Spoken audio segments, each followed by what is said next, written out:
And so, yes, I am proud. I'm proud we scrapped the two-child limit. I'm proud we're lifting over 500,000 children out of poverty. Proud we raised the national minimum wage again. That is what a Labour government is for, making life better for working families, unlocking their potential, and giving our children a fair chance to get on. And that is the story of the budget. There were necessary choices. Of course there were. Fair choices, I would argue. Tax rises do make life harder for people. I understand that. It's obvious. And I'm not going to pretend that there aren't alternatives. Politics is always about making choices. We could have cut public services. We could have ignored child poverty. We could have rolled the dice with extra borrowing. But I firmly believe that those options have been tested to destruction. I mean, we all know the risks of reckless borrowing. That is the path that Liz Truss took. And you can see the cost in any bill, mortgage, car loan, anything affected by interest rates. But also, look at the OBR's analysis of productivity. And it's crystal clear to me that austerity scarred the long-term productive capability of this country. So why would we repeat it? That is what we inherited. Public finances and public services in total crisis. Growth weak for years. But if you'd said to me 17 months ago, on the first day of government, that by now we would have cut NHS waiting times, cut immigration, cut child poverty by a record amount, if you'd said to me that Britain would now be cutting borrowing faster than any other G7 country without cutting public investment, that our fiscal headroom is up significantly, economic growth is beating the forecasts, with wages up more since the election than in a decade of the previous government, if you'd said to me, because of all that, we can tackle the cost of living for working people, freezing rail fares, freezing prescription charges, freezing fuel duty, slashing childcare costs, driving down mortgages, taking £150 off your energy bills, £300 for poorer households, then I would say yes. That is a record to be proud of. And I am proud. I'm proud the public services.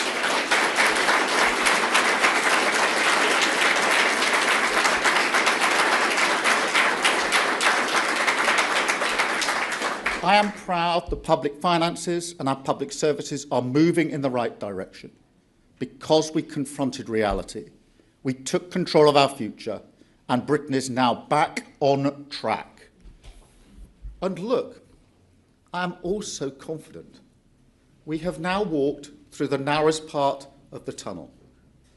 Because while I know it's still hard for lots of people, while I know the cost of living crisis is not gone away, in the year ahead, you will see the benefits of our approach, not just in the national statistics, but in your communities. You will see a country building its future with new homes and infrastructure, 2,000 free breakfast clubs, hundreds of school-based nurseries open by September. You'll see 3,000 neighbourhood police officers on your streets by March. A new era of security for 11 million renters starting in May. Hundreds of thousands of parents taking advantage of our free childcare expansion. Almost 120 community diagnostic centres open 7 days a week by April. You will see NHS waiting times coming down further. Wages still rising faster than prices. Immigration still falling. And bit by bit, you will see a country that no longer feels the burden of decline or the sense that things can never get better. A Britain with its confidence and its future back. Now, take our energy policy. That's £150 off your energy bill. £300 if you're really struggling. Now, think about what that means to a family. Worried about whether to put the heating on a cold day, or worried that if they switch it on for too long, they might have to cancel a day out with their kids. It's not just money, it's security. It's having the freedom to make choices that help your family. Or think about our childcare investment. 30 hours free for every child between 9 months and 4 years old. A massive difference to the cost of living. Thousands of pounds back in the pockets of working parents. Real help getting parents and carers back to work, especially for women. And that is good for growth. But it's also good for our children's potential. Now, I visit primary schools all the time, and when I'm not getting told off for doing the 6-7, teachers repeatedly say to me, this is across the country, that some kids arrive at reception reading books, ready to learn, while others are still in nappies. I am sick of hearing those stories right across the country. Think about that. Inequality at aged just 4, baked in for life and likely to last a whole life. That's why everything we're doing for children is a game changer for our potential. We're giving every child the best start in life, every single child equal at the starting line of their education. And that's what a Labour government is for.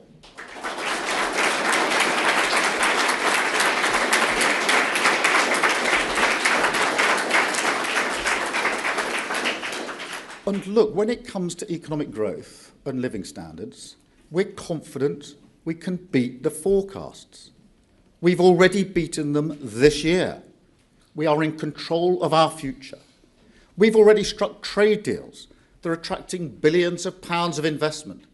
We're removing barriers to business right across the economy, in planning, industrial policy, pension reform, artificial intelligence, capital investment.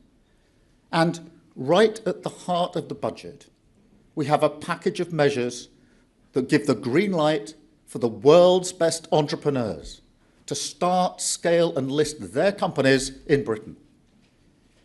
But we have to be clear, at this stage of our plan, the most important things that we can do for growth, the most important things that we can do for business is first to drive inflation down so that interest rates come down further still and the cost of business investment comes down with it. And second, to retain market confidence that allows for real economic stability so that businesses can plan with certainty. That is what the country needs most right now. It is what the budget secured. And that's why our choices were fair, they were necessary, and they were fundamentally good for growth. But I will level with you. As the budget showed, the path to a Britain that is truly built for all requires many more decisions that are not cost-free and they're not easy. We can all see the challenge.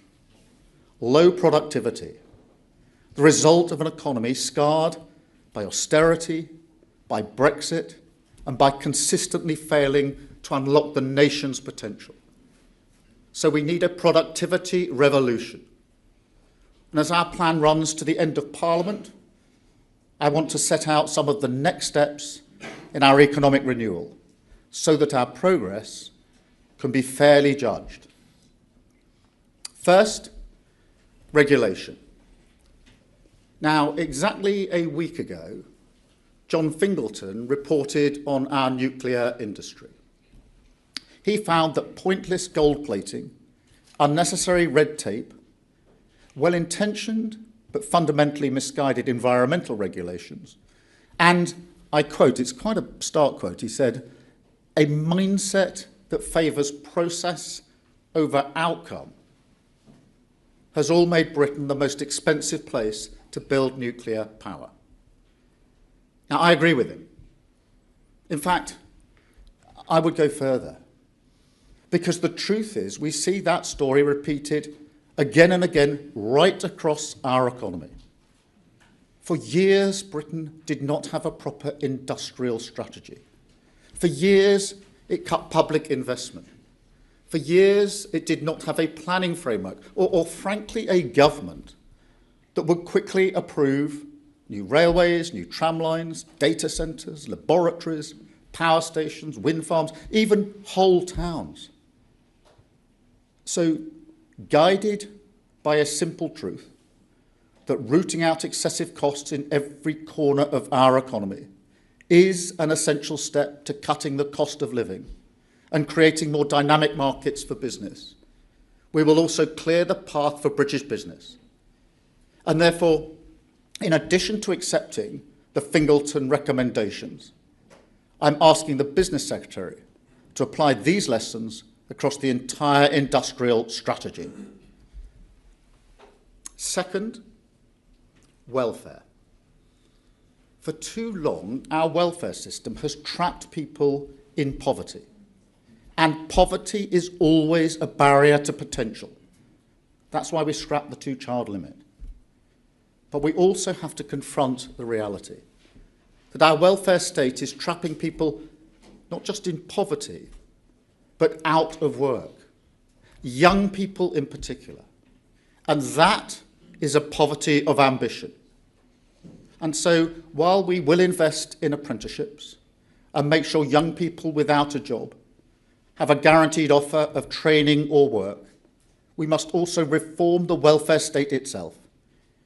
That is what renewal demands. Now, this is not about propping up a broken status quo, nor is it because we want to look somehow politically tough. The Tories played that game, and the welfare bill went up by £88 billion. And they left children too poor to eat and wrote young people off as too ill to work. That was a total failure. So we've asked Alan Milburn to report on the whole issue of young people, inactivity and work, because we need to remove all the barriers which hold back the potential of our young people. Because if you're ignored early in your career, if you're not given the support you need to overcome your mental health issues, or you're simply written off because you're neurodivergent or disabled, then it can trap you in a cycle of worklessness and dependency for decades. That costs the country money, is bad for our productivity, and most importantly of all, is a massive waste of potential. And any Labour Party worth the name cannot ignore that. Third and finally, trade. Vital for productivity, essential for growth, crucial to the cost of living. And let me be crystal clear. There is no credible economic vision for Britain that does not position us as an open trading economy. So we must all now confront the reality that the Brexit deal we have significantly hurt our economy. And so for economic renewal, we have to keep reducing frictions. We have to keep moving towards a closer relationship with the EU. And we have to be grown up about that, to accept that this will require trade-offs. That applies to our trading relations right across the world. And as you've seen already with this government, there are deals to be done if you're committed to building relationships. That's what we've done with the US, it's what we've done with India, and it's what we've done with the EU. And we will keep going. We will continue to reject drift, to confront reality, and take control of our future. That is what the budget achieved last week, and we will build on it. A long-term plan for the economic renewal of this country. A Britain that is free from decline, confident about its future, and with the potential of every single person unlocked, truly built for all. Thank you very much. Thank you. Thank you.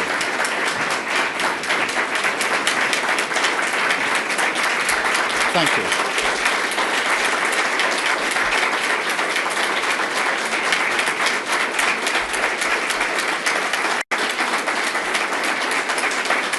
Thank you very much. Thank you. I'm now going to take a number of questions from the media. I've got a list here. It starts with Chris Mason, BBC. I see Chris here. Thank you, Prime Minister. Chris Mason, BBC News. As a former lawyer, you'll be familiar with the concept of people offering the truth, the whole truth, and nothing but the truth. Isn't the reality that in failing to be candid about the breadth of what she knew at her pre-budget news conference, the Chancellor misled us? And if I may, on reform of the welfare system, how fundamental is it to you that the benefits bill starts to fall? Thank you. Well, look, on the build-up to the budget, let me just step through that in some detail, because there was no BR productivity review. The result of that was there was £16 billion less than we might otherwise have had. That's a difficult starting point for any budget. We had already made commitments, which I think I've expressed to you and many others many times over, that we were going to protect our public services, particularly the NHS, to cut borrowing costs and to bear down on the cost of living. So we had, on the one hand, £16 billion less than we might otherwise have had. We had clear commitments that we'd made throughout the process as to what it was we were going to achieve. Therefore, against that backdrop, it was inevitable that we would always have to raise revenue. So there's no misleading there. During the overall process, the numbers improved. And there was a point at which we thought, myself included, that we might have to reach for a manifesto breach of some significance. I didn't want to get to that place, but I recognised we might have to. As the process then continued, it became clear to me and others that we might be able to do what we needed to do with our priorities without that manifesto breach. And that's what we did with the fair and necessary decisions that we took, which did, to root back to where I started, make good on the principles, which was protecting public services and the NHS in particular, where record amounts have gone in, and hence the waiting times coming down, which did help with borrowing costs, because I was determined that we needed to have bigger headroom than we had last time, and we more than doubled it, which has been very significant part of the budget, not easy to do for obvious reasons. And we were able to, and are able to, bear down on the cost of living, hence the £150 off people's energy bills, and the measures we're able to take in relation to the two-child benefit. So the review put us in a bad place to start with. We worked through our principles. There was a point at which I thought we might have to breach the manifesto. I was always wanting to know if there are alternatives to that, and the point came when there was an alternative to that, and that's the route that we took. Thank you very much on that issue. On welfare, look, there are a number of aspects to this. The welfare bill has gone up extraordinarily under the last government, but there is also what I would call a moral mission. I've been particularly concerned about young people, best part of 1 million young people, who are not in work and not learning. And over and above any other issue, I think it's a moral issue, because I know all the evidence points to this, that if you're not earning or learning at that age, the likelihood is it's going to be that much more difficult to get into earning and learning later in your life, and therefore there's a real moral element to this as well. Thank you very much, Chris. Can I go to Sky? Beth, please. Thank you very much. Beth Rigby, Sky News. Prime Minister, we found out from the Office of Budget Responsibility that the Chancellor, with your backing, misled the public on November the 4th when she warned about a black hole in the public finances without telling us the second bit, that higher than expected tax receipts meant the economy was in a much healthier position than the Chancellor publicly suggested to all of us and to the country. A Cabinet Minister has told me this morning they do feel misled. How do you respond to that as Prime Minister? And can you really commit to driving through welfare cuts, given that some at your top table don't have confidence in you? Thank you. Thank you very much, Beth. Look, there was no misleading.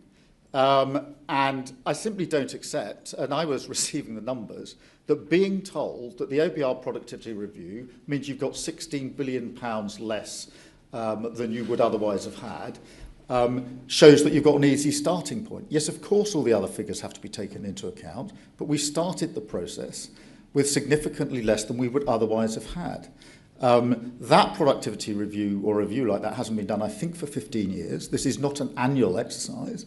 It's an exercise that was done this year. I'm not sure why it wasn't done at the end of the last government, if I'm honest about it, because that would have seemed to me a sensible time to have done it. But it was done. The net result was £16 billion less than you would otherwise have got. That meant, if we measured against our objectives, which is protecting public services, doing what we could on the headroom, which I really wanted to do this time for reasons that are well understood in terms of the stability that it gives. I wanted to more than double the headroom and to bear down on the cost of living, because I know that for families and communities across the country, that is the single most important issue. Wanted to achieve all those things, starting that exercise with £16 billion less than we might otherwise have had. Of course, there are other figures in this, but there's no pretending that that's a good starting point for a government. It isn't. And there's no to suggest that a government that is saying that's not a good starting point is misleading. It is wrong, in my view. As I say, there was a point at which we did think we would have to breach the manifesto in order to achieve what we wanted to achieve. Later on, it became possible to do it without the manifesto breach. Given the choice between the two, I didn't want to breach the manifesto, and that's why we came to the decisions that we did. On the question about welfare, look, I do think that this is a moral mission. I don't think we can simply leave the best part of 1 million young people not earning or learning and walk past it. Just as I fundamentally believe we've got to lift children out of poverty, that is a moral and personal mission for me, always has been. So too, I feel very strongly about the 1 million young people who we've got a cohort going through who, unless we intervene and do something, could well spend the rest of their lives in that kind of dependency. And I think that's wrong in principle, and that's why I want to deal with it. Thank you, Beth. ITV, Robert Peston. Hello, Prime Minister. For my sins, I've reported on budgets for 35 years. That's a good record. And truthfully, I have never seen preparations for a budget as shambolic as these, except for Liz Truss's mini budget, and we all know how that ended.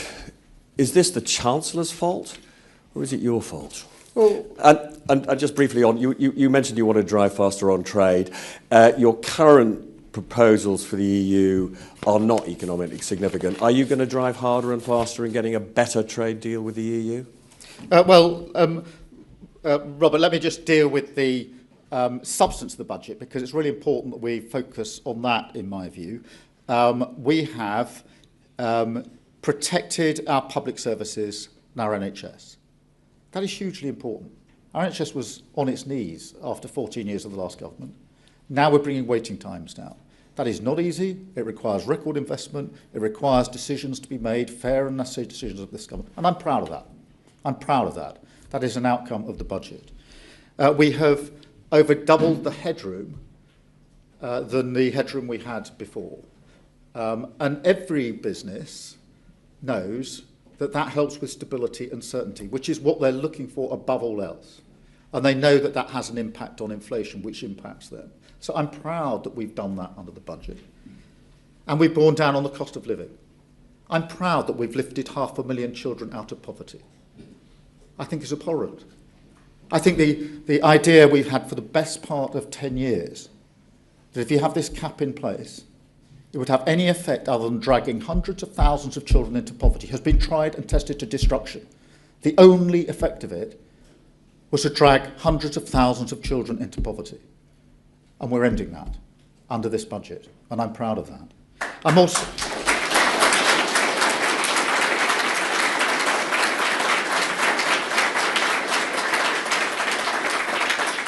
And I'm also proud of the fact that we took the decision, not just to freeze rail fares, freeze prescriptions, but to take down energy bills by £150.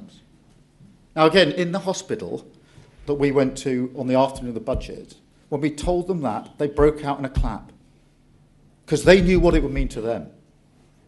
They knew what it would mean to them. Whatever happens in the Commons and the toing and froing in the Common, go and talk to staff in the NHS, and they clap when you tell them you'll bring down their energy bill. So I'm glad we're now on the substance of the budget, and on the substance of the budget, I'd defend it any day of the week. They're the right steps for our country, and I'm proud that we've taken them. On trade, Robert, look, we do need to get closer to the EU. It is clear from all of the analysis that the deal that we've got has hurt our economy. That's why we've rebuilt relations and reset relations with the EU, and I'm proud that we've done that. That is why we're moving forward. We had the mandates agreed for the SPS agreement, and that will drive down costs in supermarkets significantly, particularly food costs, and the emission trading scheme just in the last week or two. So we're making progress on that front. And that goes in addition to the other trade deals that we've done with countries of the US that we did. And I remember the days when people were saying to me, you can't have a deal with the US and a deal with the EU, and we've got both. And the deal that we did with India, which it had been in the making, I think, for 8 years until we came along and actually did the deal. So I'm proud that we're making that progress. Thank you very much. I'll go to Chris Hope from GB News. Chris.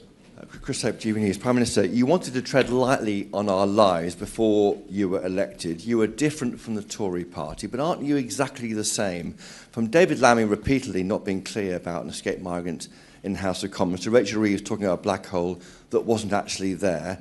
Now you want to cut benefits, but trust matters. How can our viewers trust anything you say? Well, Chris, I simply don't accept the starting proposition. I'm really sorry. When I was told that we started the budget process minus £16 billion, I didn't cheer. I didn't think it was good.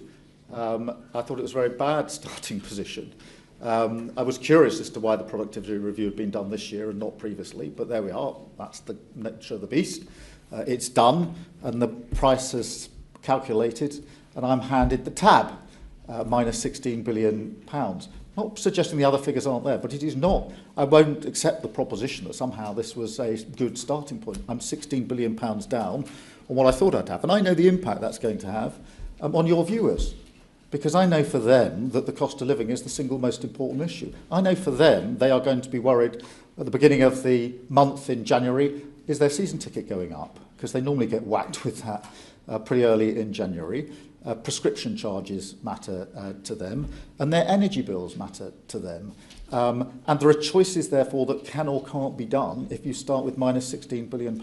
So I simply, I know it'll be put to me many, many times, I simply don't accept the proposition that somehow starting your budget process minus £16 billion is a particularly good starting point. If that hadn't have happened, I'd have had £16 billion more to weigh in the options and the choices that we made. 2/3 of the headroom is £16 billion. So you can see the significance of that amount of money. I think all I can do is explain the impact that these decisions have on your viewers, and to assure them that I am well aware that the number one issue for them is the cost of living, and that's why in the budget and all the other decisions, I mean, last week we were doing free school meals, free breakfast clubs, free childcare. All of these are good for children in their own right, but they're also really important cost of living measures as well. And I think for many of your viewers, they will, I hope, be pleased to see things like those measures going in. The childcare is a real game changer for so many parents and carers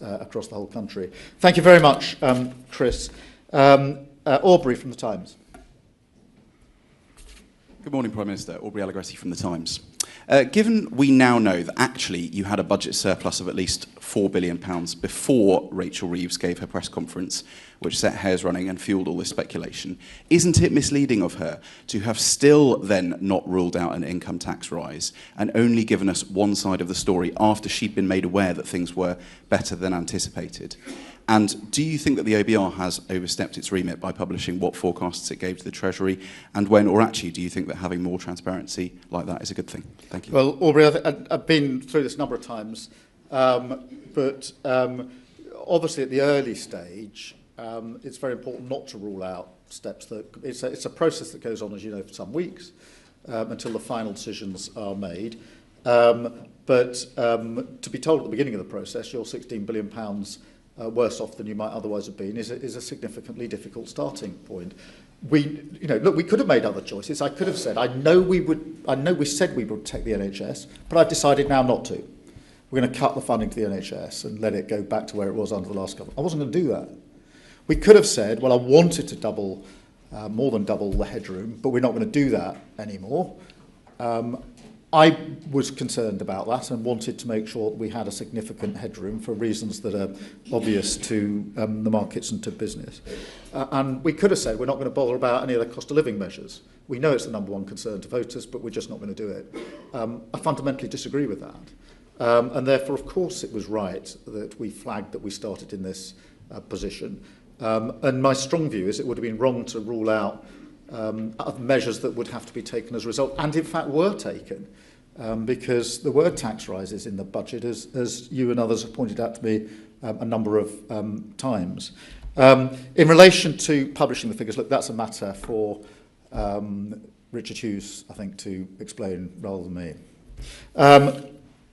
Good. I've got Guardian, Jess. Hi there, Prime Minister. Jess Elgott from The Guardian. You've said a few times in this speech that you don't believe or will beat the OBR's gloomy forecasts on growth or living standards. You're clearly very angry at the timing of the productivity downgrade. And you've given them figures that you know you'll probably never have to do on spending cuts before the next election. What is the point of the OBR if it clearly doesn't command your confidence? I'm not angry at the productivity review. It's a good thing that reviews like that are done from time to time. I'm bemused. Myself, I feel that doing it at the end of last government and before we started might have been a good point to do a productivity review so we could know exactly what we were confronted with. Doing it 15, 16 months into a government, it had to be done sometime, but picking up the tab for the last government's failure it's been the nature of the beast, frankly, for the last 16 months, but it was given a special emphasis in that exercise. I'm not angry. I'm just bemused as to why it wasn't done at the end of the government rather than done now. But but I'm not saying that these reviews aren't important, etc. On beating the forecast, look, I am confident, and I'm confident because the forecast that was given to us for 2025 for economic growth was 1%, and it came in last week at 1.5%. That's a 50% overreach on the forecast. So I know these targets can be beaten, and we are absolutely out to defy the forecasts and beat them, just as we've already done this year. On the OBR, I'm very supportive of the OBR. I'm very supportive of the OBR. It is, in my view, vital for stability and inbuilt in our fiscal rules, which I've said a number of times are ironclad. So, look, I'm not going to suggest that what happened last week, which was the entire budget being published before the Chancellor got to her feet, was not anything other than a serious error. This was market-sensitive information. It was a massive discourtesy to Parliament. It's a serious error, and there's an investigation that's going on. But as for the OBR itself, I'm very supportive of the OBR for the reasons I've set out. Vital for stability, vital and integral to our fiscal rules, which I've said a number of times are ironclad. Thank you very much, Jess. I've got Lizzie from The Mirror. Prime Minister, Lizzie Buckham from the Daily Mirror. You talked about looking again at welfare reform, but you failed to pass your measures the last time you tried. Can you take your MPs with you this time, and would you take the whip off people if they oppose cuts to welfare? Well, look, on this issue in welfare, I'm focusing particularly on young people. I do think there's a general consensus that it is a moral mission.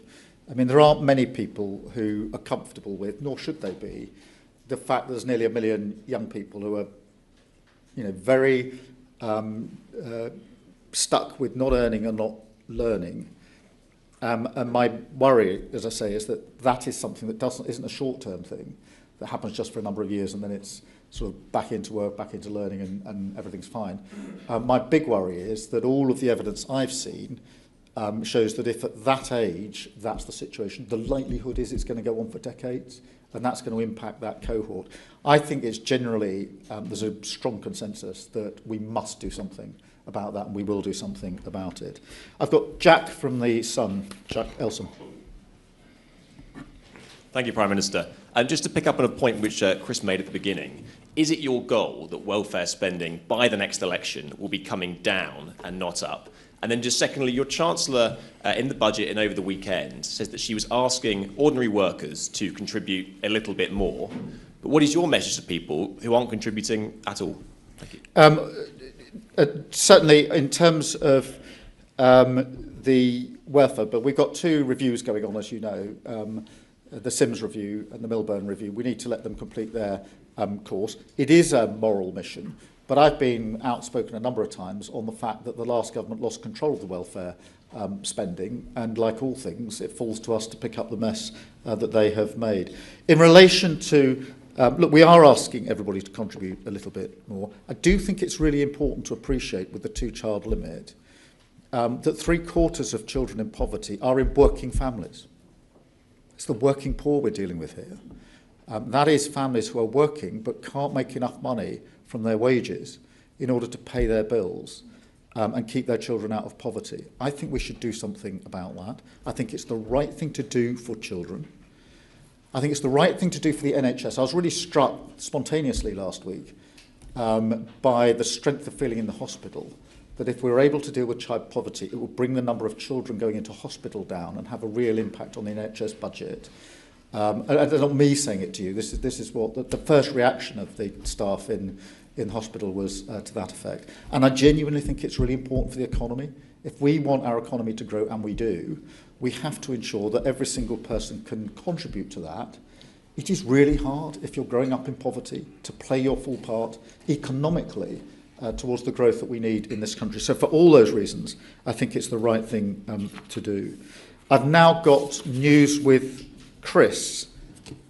Chris. Thank you, Prime Minister. Good morning, Prime Minister. Chris Chandler, News with Chris. The government is lifting the two-child benefit cap from next April, but with working families being told they need to contribute more and the two-child benefit cap not being lifted from next April, what reassurance can you give families right now that are struggling this winter as it approaches? Yeah, well, for families struggling this winter, I want to give the reassurance that we're taking a number of measures on the cost of living, because I think for them, that's probably the thing uppermost in their mind. Can I make ends meet? Can I pay the bills? As I said in my speech, that happened to me when I was growing up. We didn't have enough money to pay all of our bills. We had to do what families are doing now, which is to sit around the kitchen table and make the difficult choices to which bills we wouldn't pay because we couldn't afford to do so. It was the old days of landlines, but that's why we had to have the phone cut off, because we couldn't pay the bill. In those days, that meant the end of your phone. But those are the decisions that families are going through this winter, and that's why what I'd say through you to them is we are taking measures in relation to rail fares, to prescriptions, energy bills down by £150. For those that are struggling most, that's on top of the 150 that we're already taking off for. So last winter, 3 million families that needed it most had their energy bills reduced by £150. We've extended that to 6 million of the poorest families, those struggling most this winter. So for them, there's that additional benefit as well. And for any of those through you who've got children who can benefit from free breakfast clubs, from free school meals, the free childcare, which downstairs there's a nursery where you see firsthand the evidence of this, from 9 months to 4 years, does save a significant amount of money, does mean that parents and carers can get back into work if that's what they want to do and earn a little bit more. And it's hugely important for children, because I fundamentally believe that children aged 4 ought to be at the same point on the starting line. And as I said in my speech, I'm sick of hearing that children aged 4, some of them ready to learn, some of them in nappies. It's not a slogan in a speech. It's really something we should all be concerned about. We're beginning to end that. So thank you very much, Chris. And I've got News ASB Andrew. Andrew. Good morning, Prime Minister. What guarantees can you give that your government will be transparent about fiscal realities, even if the news is politically inconvenient? Well, I think, firstly, Andrew, thank you very much. I think by standing up here and walking through the decisions that we've made, hopefully that helps explain the process and very much setting out the result of that, the substance, the content of the budget, and being clear, I think, as to what the driving principles were behind it, that we wanted to protect our public services, our NHS in particular, and most people would say that's a good thing because they need to know the NHS is there for them and their families when they need it. And one of the saddest things under the last government is when Labour left power, we had the lowest waiting lists and the highest confidence in the NHS. And that was really appreciated in the NHS and by the staff. At the last election, we had the highest waiting lists and the lowest confidence. And you can imagine the impact that had on the staff of the NHS who are trying to do their level best, and yet the public confidence is at its lowest because of the position they've been left in. So we were determined to turn that around. We're determined to bring down the cost of borrowing because that then impacts on interest rates, which then for anybody with a mortgage or a bill or anything where interest rates make a difference is hugely important. And I wanted transparently to be clear that the cost of living is the single most important thing for most families and communities across the country. And they will want to know, and through me and you questioning me, can know that we've taken a number of measures on the cost of living, which will help. It doesn't eradicate the problem, but helps, but also gives the sense that we're a government that does actually understand what a cost of living crisis feels like, and that's determined to make the fair and necessary decisions to deal with it. Thank you all very much indeed. Thank you.